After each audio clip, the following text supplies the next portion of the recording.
Bonjour à tous et bienvenue dans cette nouvelle vidéo. Alors aujourd'hui, on va parler d'un élément indispensable, le frigo.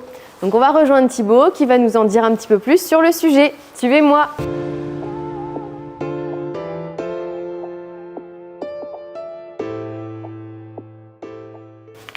Salut Thibaut. Salut Marie.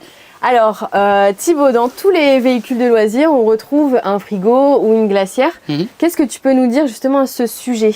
Alors déjà, en ce qui concerne les frigos qu'on va appeler usines, c'est-à-dire que les véhicules sortent d'usine avec ces frigos-là, on va en retrouver deux types. On va retrouver le frigo Trimix, donc comme on a ici, je vais y revenir tout à l'heure.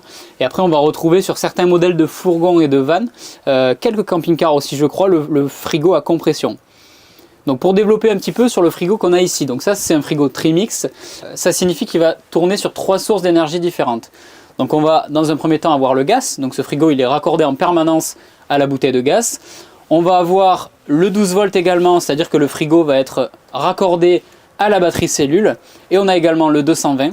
Donc le 220, quand on est sur une aire de stationnement, sur un camping, qu'on est branché, le frigo va également travailler. Donc pour les frigos à absorption, tu parles de 3 manières de les alimenter, mais c'est toi qui les choisis, c'est ça ? Exactement. Alors sur les véhicules les plus récents, ça se fait automatiquement. Automatiquement, c'est-à-dire quand tu es à l'arrêt, par exemple, en stationnement et que tu n'es pas branché, là ton frigo va tourner sur le gaz. À partir du moment où tu es branché, là il va tourner sur du 220. Dès que tu prends la route, donc normalement quand tu prends la route, tu es censé fermer ta bouteille de gaz. À ce moment-là, le frigo va basculer sur le 12 volts. Attention, le 12 volts, ça ne va pas générer du froid, ça va uniquement conserver la température qui était déjà existante. Pour générer du froid, on va plus conseiller de se brancher, de se mettre en 220 ou éventuellement d'aller utiliser sa bouteille de gaz. Et donc dans les véhicules les plus anciens, comment ça se passe concrètement ?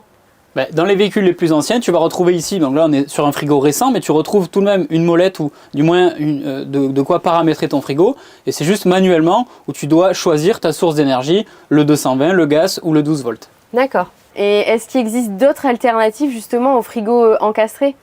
Bien sûr Marie, donc tu vois ici on retrouve une glacière à compression. Donc comment elle va fonctionner? On a une prise de 120, il faut la brancher sur le secteur et elle va venir tout simplement générer du froid.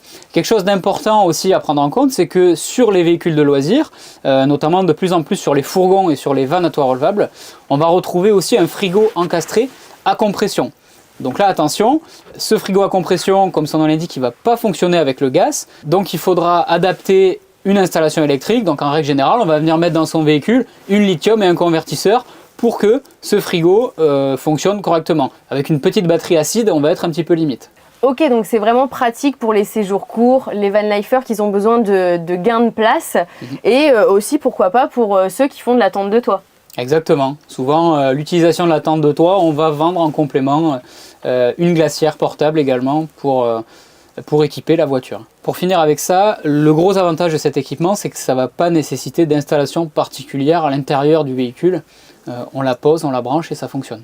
Mais du coup, j'ai un peu de mal à comprendre, c'est quoi la différence entre absorption et compression? Alors, absorption ou Trimix, donc le frigo qu'on va retrouver ici, comme je disais tout à l'heure, les sources d'énergie, ça va être le gaz, le 12 volts et le 220. Le propre de ce frigo, on ne va pas pouvoir réellement aller congeler des aliments. C'est-à-dire qu'on a une partie frigo et une partie conservateur et non congélateur. Voilà, c'est vraiment le propre de ce frigo.